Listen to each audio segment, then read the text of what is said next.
पहली खबर का रुख कर लेते हैं और बात कर लेते हैं पूर्व राष्ट्रपति रामनाथ कोविंद की आत्मकथा की। इसके विमोचन के मौके पर प्रधानमंत्री नरेंद्र मोदी बोल रहे हैं, सीधे आपको दिल्ली के विज्ञान भवन ले चलते हैं। सामान्य परिवार में मां के लिए एक एक चीज बच्चों के पालन पोषण का जरिया होती है। उसी कोशिश में आग में फंसकर उनकी माताजी की मृत्यु हो गई।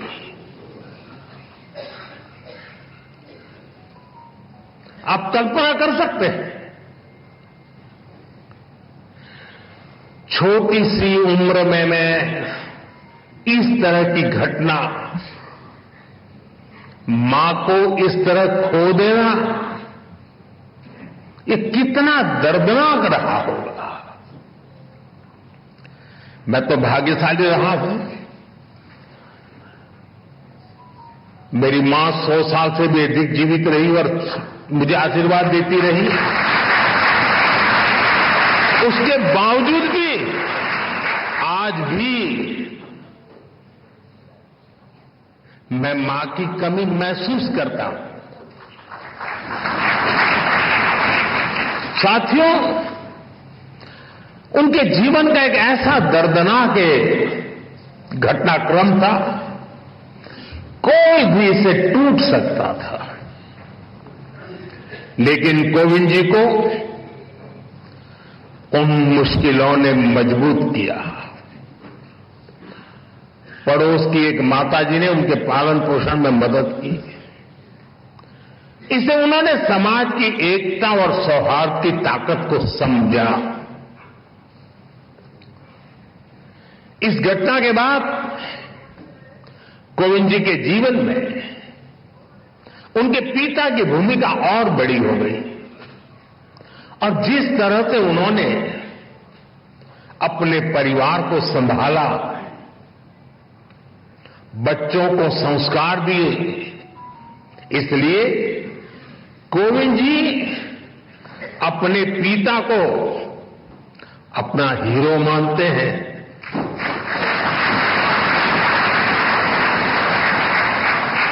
साथियों, बचपन के इन संघर्षों के बीच कोविंद जी ने शिक्षा को अपने सामर्थ्य को बढ़ाने का मार्ग बनाया। उन्होंने मेहनत की, उन्होंने संसाधनों की कमी को कमजोर नहीं बनने दिया और एक ऐसे मुकाम तक पहुंचे जिसकी कल्पना भी तब लोगों ने नहीं की होगी। वो भारत जैसे विशाल देश के राष्ट्रपति बने। साथियों, इतने बड़े पद पर पहुंचने के बाद भी कोविंद जी का विनम्र व्यक्तित्व, उनकी सादगी ऐसे ही कायम रही। मुझे याद है, प्रधानमंत्री के तौर पर मैं राष्ट्रपति भवन में उनसे मिलने जाता था। प्रोटोकॉल के हिसाब से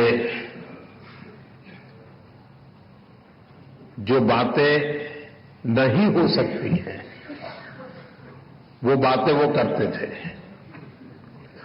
वो प्रधानमंत्री को छोड़ने के लिए गाड़ी के दरवाजे तक आते थे।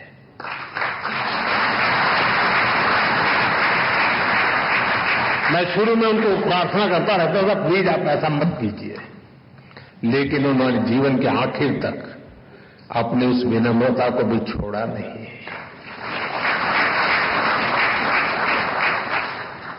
राष्ट्रपति बनने के बाद जब अपने गांव परौंक गए तो उन्होंने वहां अपने गुरुओं के पैर छूकर उन्हें प्रणाम किया। गांव की मिट्टी को नमन करके उन्होंने गांव के सामान्य लोगों का धन्यवाद किया। पूरे देश ने वो भावुक दृश्य देखा था। उनके इस आचरण में दुनिया के सामने भारत के संस्कारों की ऐसी तस्वीर सामने रखी जिस पर हर भारतवासी गर्व करता है। साथियों, गुलामी के सैकड़ों साल में हमारे देश ने आर्थिक और सामाजिक रूप से बहुत कुछ खोया था। हमारे पूर्वजों ने सदियों तक संघर्ष किया।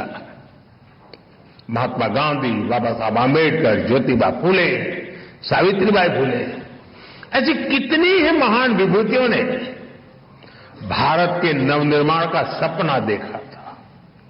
एक ऐसा भारत जहां गरीब से गरीब, वंचित से वंचित को शिखर तक पहुंचने का अवसर मिल सके। कोविंद जी जैसे व्यक्तित्वों ने अपने श्रम और काबिलियत से केवल खुद का जीवन ही बदला इतना नहीं है, उन्होंने सदियों के उन स्वप्न को, उस विजन को भी साकार करने में अपनी अहम भूमिका निभाई है। और इस दिशा में हम सबके प्रयास अभी भी जारी है। हमें भविष्य में कोविंद जी जैसे अनेकों युवा चाहिए जो परेशानियों से परास्त न हो, जो मुश्किलों से मायूस न हो, बल्कि अपनी मेहनत से हर मंजिल को आसान बनाने का हौसला रखे। इसी बदलाव से सशक्त भारत के निर्माण का संकल्प पूरा होगा। यहीं से आत्मनिर्भर और विकसित भारत का रास्ता बनेगा। साथियों, ऐसे युवा शक्ति के निर्माण के लिए जो प्रेरणा चाहिए, कोविंद जी की ऑटोबायोग्राफी उसका अहम स्रोत बन सकती है। साथियों, कोविंद जी ने अपने जीवन में मोरारजी भाई देसाई के साथ अनुभवों के बारे में भी इसमें विस्तार से बताया है। कोविंद जी के भीतर देश सेवा की जो भावना थी, मोरारजी भाई के साथ काम करके उन्होंने जो सीखने को मिला, जो रास्ता मिला, कोविंद जी ने राजनीति और समाज सेवा को अपना मार्ग बनाया। वो अपने कर्तव्यों के लिए समर्पित रहे। सेवा को उन्होंने अपना लक्ष्य बनाकर काम किया। संसद में उनका कार्यकाल गवाह है। राज्यपाल के रूप में भी उन्होंने एक उदाहरण प्रस्तुत किया। राष्ट्रपति के रूप में भी हमें उनकी यही कर्तव्य निष्ठा दिखाई देती रही। यहां तक कि राष्ट्रपति जैसे सर्वोच्च पद से सेवा मुक्त होने के बाद भी उन्होंने विश्राम नहीं लिया है। वो अभी भी एक देश एक चुनाव, वन नेशन वन इलेक्शन जैसे महत्वपूर्ण विषय पर काम कर रहे हैं, देश को जगा रहे हैं।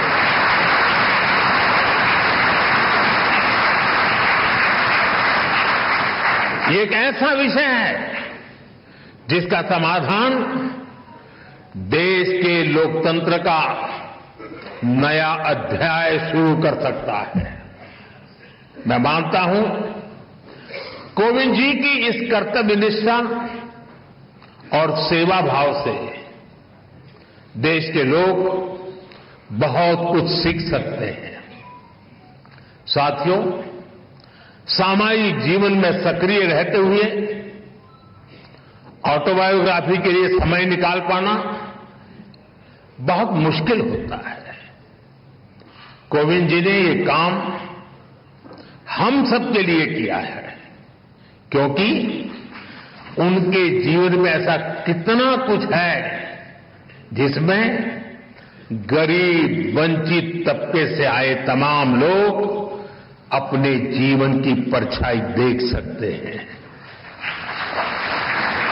कैसे एक साधारण परिवार मुश्किल हालातों में भी जीवन की शुचिता और ईमानदारी से समझौता नहीं करता। कैसे वही आदर्श आगे चलकर हमारे जीवन का आधार बनते हैं। हमारे कठिन समय के मूल्य किस तरह जीवन भर में हमें रोशनी देते रहते हैं। कैसे इस पवित्रता से हमें राष्ट्र सेवा की शक्ति मिलती है। अलग अलग पदों का दायित्व निभाते हुए कोविंद जी ने समाज को निरंतर इसकी प्रेरणा दी है। साथियों, मुझे विश्वास है कोविंद जी की ऑटोबायोग्राफी इसमें उनके जीवन की ही नहीं बल्कि हमारे लोकतंत्र की भी अहम स्मृतियां सुरक्षित होंगी। मैं एक बार फिर उन्हें उनकी आत्मकथा के लिए शुभकामनाएं देता हूं और मैं खास करके युवा पीढ़ी से आग्रह करूंगा, रील का जमाना है।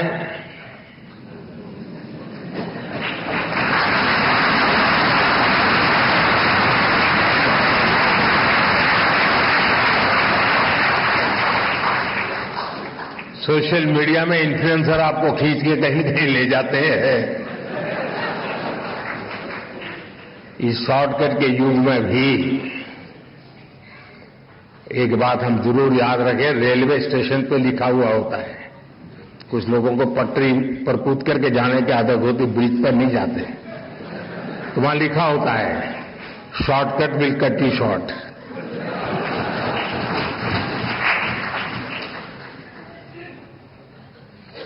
और अगर शॉर्टकट के रास्ते से भी कहीं बाहर निकलना है तो मैं नौजवानों को कहूंगा, आपको जिसका भी पसंद हो ऑटोबायोग्राफी जरूर पढ़ें।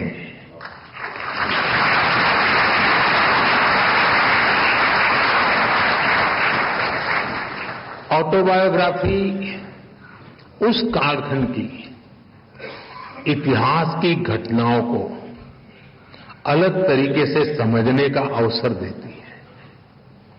इतिहास से काफी निकट होता है वो कालखंड बायोग्राफी का, और इसलिए मैं जरूर चाहूंगा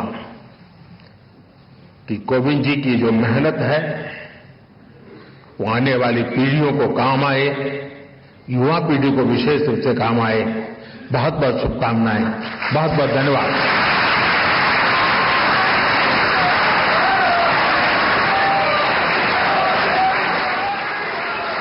माननीय प्रधानमंत्री जी, आपके उत्प्रेरक विचारों के लिए हार्दिक आभार।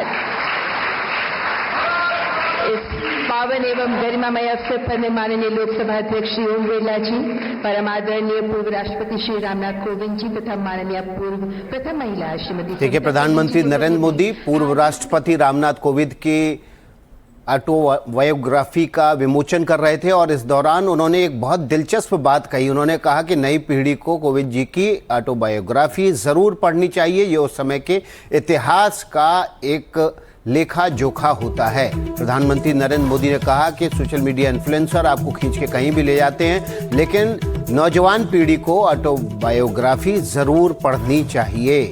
प्रधानमंत्री नरेंद्र मोदी ने जैन जी से, युवा पीढ़ी से आह्वान किया है कि वे ऑटोबायोग्राफी जरूर पढ़ें। ये पहला लेखा जोखा होता है उस व्यक्ति का, उस दौर का जो इतिहास का एक बड़ा हिस्सा रहा हो। इसलिए नई पीढ़ी को आत्मकथा जरूर पढ़नी चाहिए। प्रधानमंत्री नरेंद्र मोदी रामनाथ कोविंद के ऑटोबायोग्राफी का विमोचन कर रहे थे। तस्वीरें आपके सामने हैं। इस दौरान प्रधानमंत्री नरेंद्र मोदी ने रामनाथ कोविंद के जीवन से जुड़ी हुई कई घटनाओं का जिक्र किया। उन्होंने कहा कि उन्होंने अपनी मां को बचपन में खो दिया था, लेकिन उन्होंने सबसे दिलचस्प बात कही वो आखिरी में कही और नौजवान पीढ़ी से अपील की कि वे आत्मकथा जरूर पढ़ें।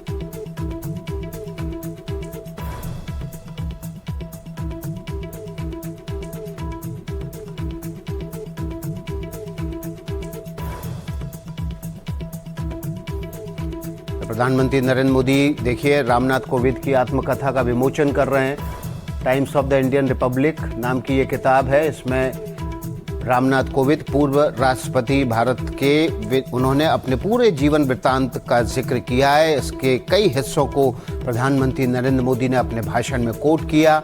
साथ ही साथ उन्होंने दिलचस्प बात कही कि सोशल मीडिया इन्फ्लुएंसर आपको खींच के कहीं भी ले जा सकते हैं, लेकिन नौजवान पीढ़ी को ऑटोबायोग्राफी ज़रूर पढ़नी चाहिए। जिस दौर का इतिहास का पहला लेखा जोखा होता है उस व्यक्ति द्वारा लिखी गई ऑटोबायोग्राफी का, इसलिए नौजवान पीढ़ी को आत्मकथा ज़रूर पढ़नी चाहिए। समय निकाल के ज़रूर ऐसे व्यक्तियों की आत्मकथा पढ़ें जिन्होंने अपने समय में एक्सीलेंस किया है।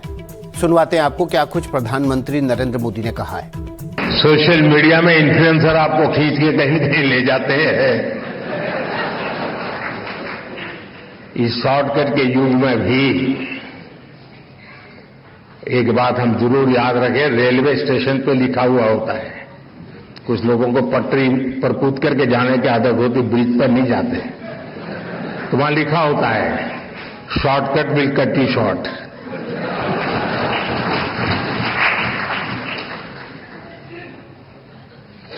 और अगर शॉर्टकट के रास्ते से भी कहीं बाहर निकलना है तो मैं नौजवानों को कहूंगा, आपको जिसका भी पसंद हो ऑटोबायोग्राफी जरूर पढ़ें।